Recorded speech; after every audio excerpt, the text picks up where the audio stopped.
Bus itu dipenuhi oleh orang-orang mati tepat saat gadis itu hendak naik. Seorang pria tua berpura-pura jatuh. Gadis itu menolongnya berdiri, tetapi terkejut melihat bekas luka di wajah pria itu. Sopir terus mendesak mereka agar cepat naik, namun pria tua itu malah memeluk erat gadis itu dan tidak mau melepaskannya. Sopir menutup pintu, dan ketika bus mulai bergerak, Jia melihat seorang pria berambut merah. Itu Jack. Jia panik dan berlari mengejar mereka, tetapi hanya bisa menyaksikan bus itu pergi menjauh. Gadis baik hati itu kemudian menggendong pria tua tersebut di punggungnya, berniat membawanya pulang. Namun, sesuatu terasa aneh. Pria tua itu sangat berat, seolah-olah ia sedang menggendong batu besar, dan ia tidak bernapas sama sekali. Saat Jia mulai curiga, tiba-tiba pria tua itu menjadi gesit dan mengucapkan sesuatu yang aneh. 신사는 벌써 갚았으니까.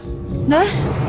Pada saat itu, sebuah taksi berhenti di dekatnya. Jia memutuskan untuk mengejar bos itu, tetapi ketika ia menoleh, pria tua di belakangnya telah menghilang. Sopir taksi berkata bahwa Jia adalah satu-satunya orang di sana. Tanpa waktu untuk berpikir, Jia langsung masuk ke dalam taksi, dan saat mereka memasuki terowongan, ia melihat bos itu telah mengalami kecelakaan. Pria tua itu ternyata telah menyelamatkannya. Xia atau Jia berusaha naik ke dalam bus untuk mencari petunjuk. Di dalam bus itu penuh darah, hanya satu siswi yang masih bernapas.